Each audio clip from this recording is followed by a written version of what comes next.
Hi guys, another week down. This week I am ending the week, starting the update here, having just been out playing tennis, so I am thusly attired. For those of you listening, I am in my tennis hat because I've been out playing with the kids, which is nice. And interestingly, this is sort of one of the upsides of being independent and having flexibility. It's nice to be able to go and sort of spend time with the kids before going to school and dropping them off and doing all of that. I will then get the flip side of that in a couple of weeks when I go away for a very long trip, which they will join me on for part of as well, which will be nice. But, swings and roundabouts, it's nice to start off with a little bit of exercise though and feeling a bit fresher. Now, I need to feel a bit fresh because there is a heap of stuff that's happened in the last week. And much of it I've written about, some of it I want to sort of add here as well by the video.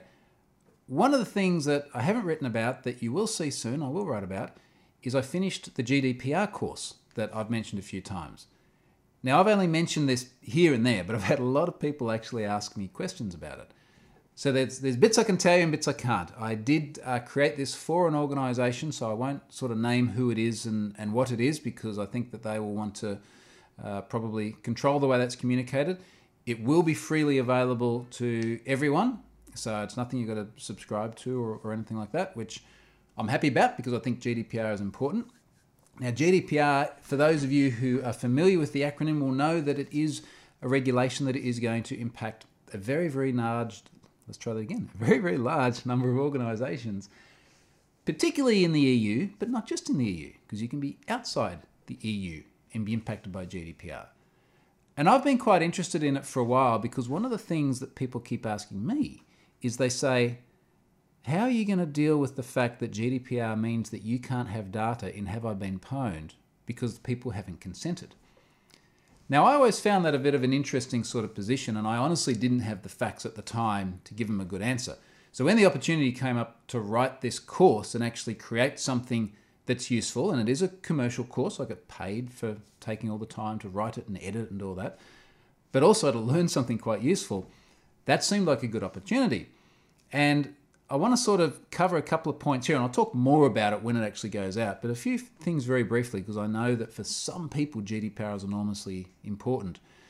The things that sort of stuck with me here, one of them is around the scope of GDPR. So for those of you that are not necessarily au fait with it, this regulation comes in May next year. It applies to all of the member states of the EU, as well as countries outside the EU wanting to do business in the EU.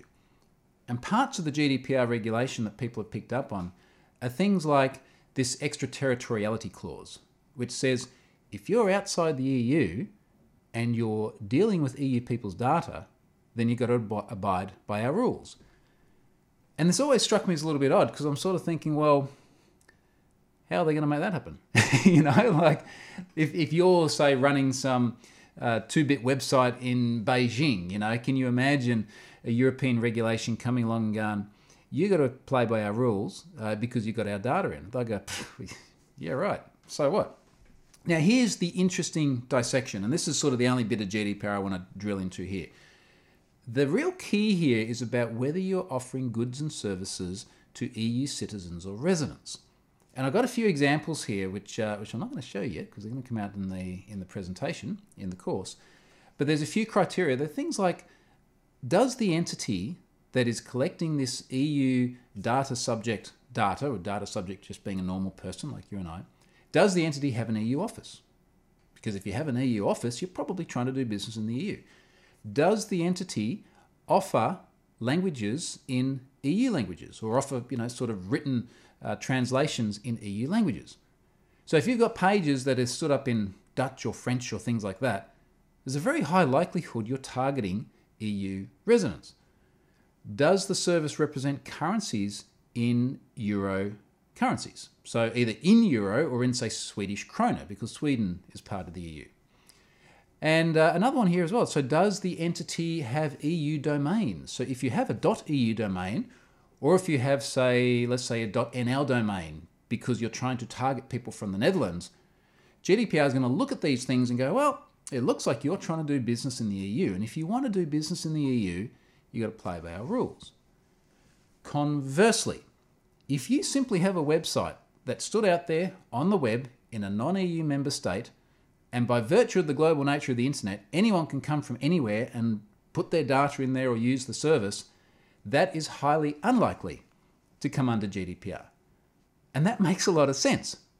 So I give an example in the course. I say, hey, if I want to stand up a website that's just about cats, and you can come and subscribe and leave your data, so your personal data, the data owned by the data subject, and you want to comment about cats, that doesn't put me under GDPR. I'm not going out there going, hey, Europeans, here's everything in French about cats. I wouldn't even know where to start. And here you can pay me for watching cats in euros and things like that. Very, very different. So as it relates to Have I Been Pwned, it just simply sits out there as a global service that anyone from anywhere can come and use. It has data in there from people all over the place. I don't even know where most of the data comes from in terms of the countries of origin of the account holders. So based on all the evidence, it seems highly unlikely that GDPR is going to impact the vast majority of little websites that just sit out there on the web. Highly unlikely it's going to impact Have I Been Pwned. Now, governments around the world are preparing guidance about GDPR in terms of how does it impact their citizens. So the Aussie government's got some stuff here, and this is from our Office of the Australian Information Commissioner. And there's similar things for all sorts of other countries outside the EU as well. And they say, which overseas businesses are impacted by GDPR? An Australian business with an office in the EU, we covered that. An Australian business whose website enables EU customers to order goods or services in a European language other than English and enables payment in euros. And the third and final point here is an Australian business whose website mentions customers or users in the EU. And again, when you sort of take a step back and you go, all right, let's stop losing our minds for a moment about GDPR, this makes sense. This is for organisations trying to do business in the EU. Now, there are many other nuances beyond just those ones as well, but I thought I'd just throw that out there now. I don't know if by next week this course will be live in public. Hopefully by the week after it will be, because I'd love to be able to reference it as I jet set around Europe for the end of May, all of June, and the start of July as well. All right, that's GDPR. Let's move on to actual things that I've written and things that are sort of more relevant to these weekly updates. And I'm just going to open this post here because this went live just after my weekly update last week. And I had alluded to this being in the works. And this is the combo list. So this is more than 1 billion records of email addresses and passwords in 2 combo lists. One of them was called anti-public. And anti-public, I'll check my figures now because this is becoming a blur already. There's been so much stuff that's happened. That was around, 458 million, something like that. 458 million email addresses and passwords. It was 458 million. And then there's another one, which is exploit.in, is the name that has been put on this list. And this one was bigger. This one was almost 600 million. 593 million email addresses and passwords. Including mine, which was very unfortunate because this had come out of a forum that I'd been on probably a decade or more ago. Crappy password, reused across other crappy services. My data was in there too. I'm about as unhappy about it as everyone else is. But anyway, in total, I loaded, it was about 1,051,000,000 something accounts into Have I Been Pwned. I sent about 440,000 emails to people. Then this was over the period of several days because it, excuse me, it is not a simple thing to load very large volumes of data. Sent out all these emails. As you would expect, I had a lot of people leave comments on the blog post, send me emails, DMs, all the usual things. And one of the things that kept coming up was people were saying, I would like the password out of this. So they're saying, okay, you found my email address, tell me what the password was. And I've always been very, very clear that I'm not going to give people personal records or personal attributes of data out of these breaches for many reasons. The most obvious is there's over 1 billion records in there. I can't personally scale to be able to do even a fraction of that if people start coming and asking. And believe me, I've got hundreds of requests, hundreds of them. So I can't do that just from a pure logistical, how do we stretch the human perspective. The other side of it is that doing it securely is non-trivial. So, people go, why don't you automate it? Why don't you store all the passwords there? And this leads me through to another blog post I wrote, a subsequent one, about why I can't share passwords. And I felt the need to create one thing that I can always point people back to in order to tackle that. And I'll give you an example of some of the reasons, and these, to my mind at least, make a lot of sense. But, these are things like, first of all, some people saying, can you just email me the password? I was like, no. I'm one of the guys that berates the other companies who are emailing passwords, so I'm not going to do it myself. The exception was I did email a very small handful of Have I Been Pwned subscribers as part of the verification process, asking them if they were okay with that, and then suggesting that they really want to change that anywhere they have used it. Not just because I was emailing it, but because it is kind of out there. So there was that. The other thing is the storage. And, when you think about how do we store passwords today, how should we store passwords today?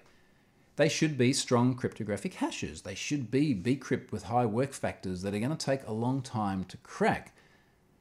The problem is that that's not going to be of any use to the people who then want to get the password out of the system and see what it is, because it's a strong hash. So you've got to store it in a way which means it can be retrieved in plain text, which means at best it's going to be encrypted. And then I'm one guy sitting here with everything running in the cheapest possible fashion I can, while still being reliable and secure and scalable and all that sort of thing, with an encryption key being the only thing that saves someone else getting their hands on a huge amount of data. I mean, okay, they've got to actually get data out of the database too. But you see the point.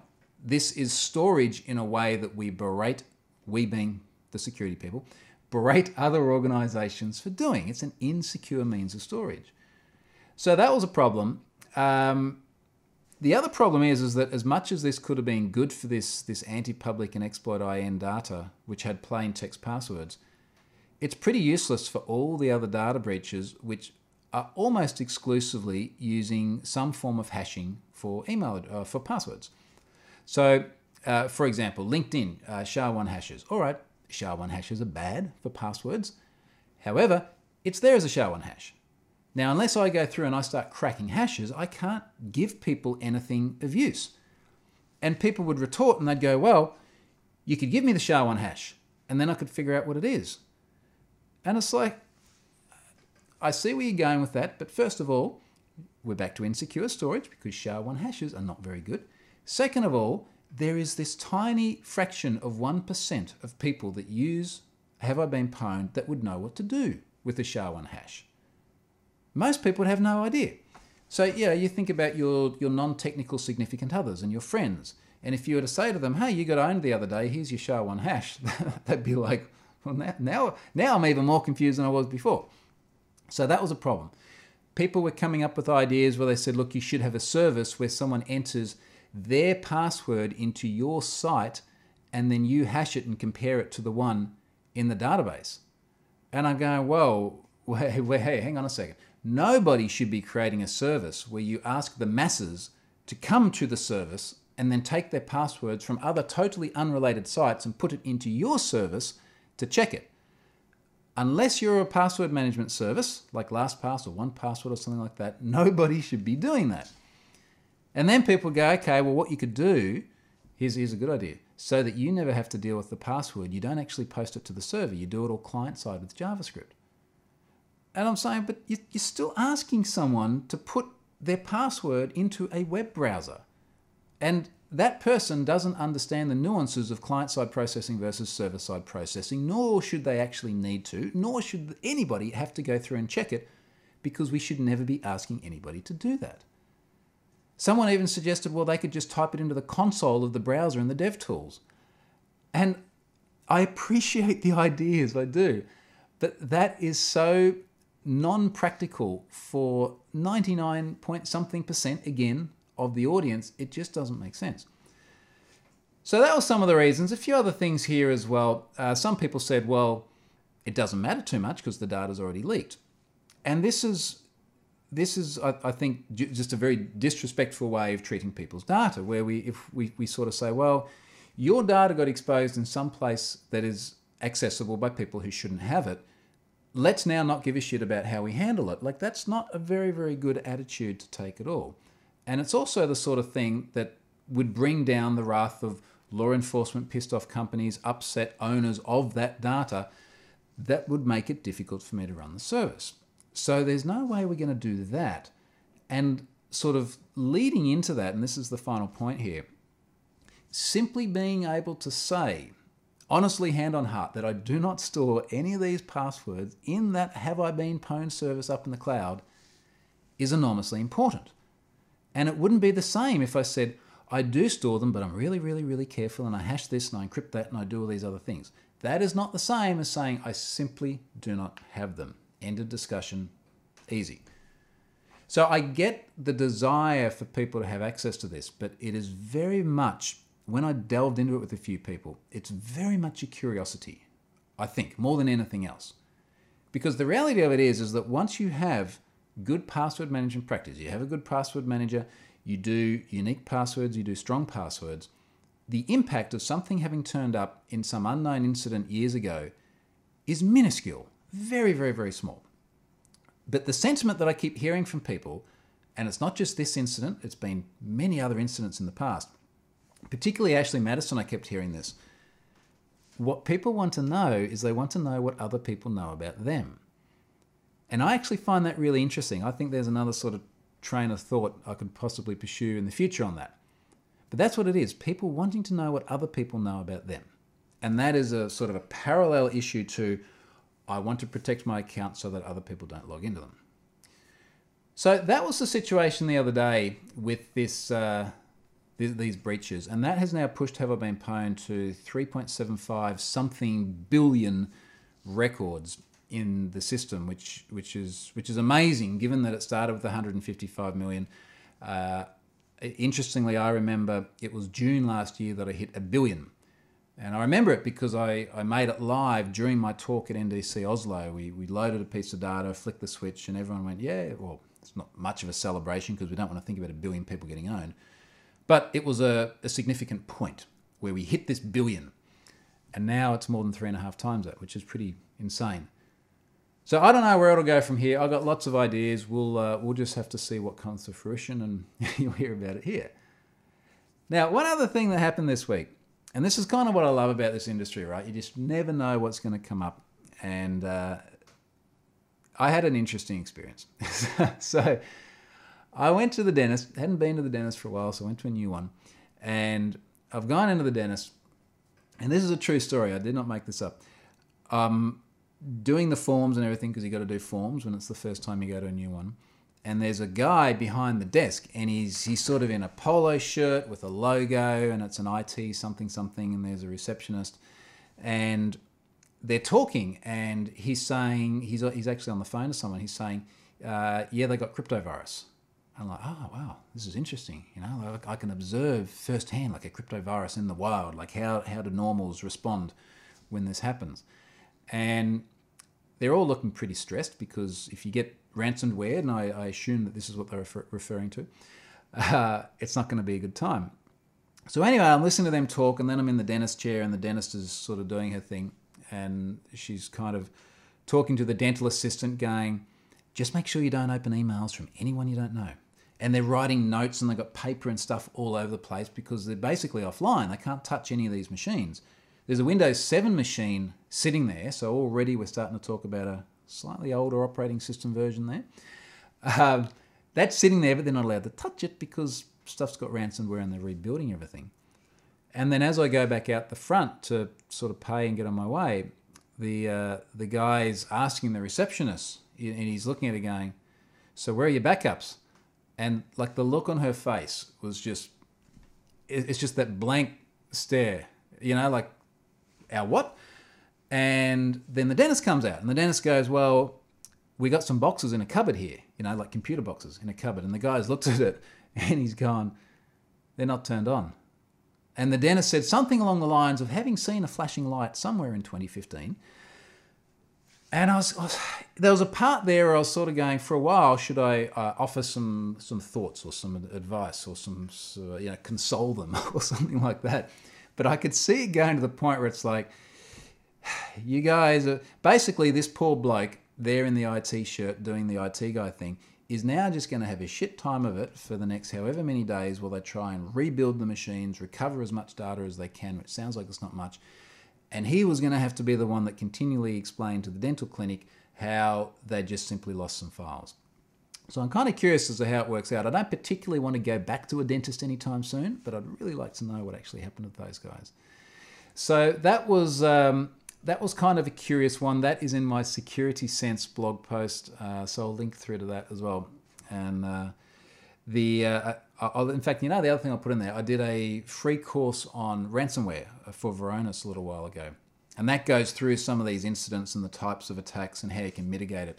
But obviously things like actually having versioned backups you can roll back to. And you test these too, right? Like, don't just do backups. Test that you can restore them. Keeping operating systems up to date. Windows 10 is a significantly safer environment than Windows 7. So they're well and truly out of date there. I don't know what their patch cycles was like, but inevitably somewhere something broke down, as well as all the social engineering aspects of ransomware too. So I'll link to that. That's a free one. That's kind of useful. So last thing, I've got NetSparker up there again sponsoring me today. So I'm really glad to have those guys back. They've been very supportive of the whole sponsorship model for quite some time.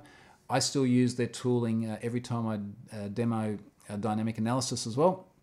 In fact, if anyone wants to have a play with NetSparker and point it to the site, go to hackyourselffirst.troyhunt.com, which has got basically all these vulnerabilities in it designed to be terrible. Point NetSparker at that and see how much stuff it finds that even you, as sophisticated humans who know about security, don't find straight off the bat or take a lot of time to find. It's kind of interesting. There's a few little things in there that you'll probably be very surprised about. So big thanks to those guys. I will still be here next week, and then the week after I will be at the AusCert conference here on the Gold Coast, and I'll still be here in the country, and then I'm off on travels. So I'm going to enjoy my time at home and try not to stress too much about the ridiculous amount of stuff I've got to prepare before I go. Thanks very much for watching. See you next week.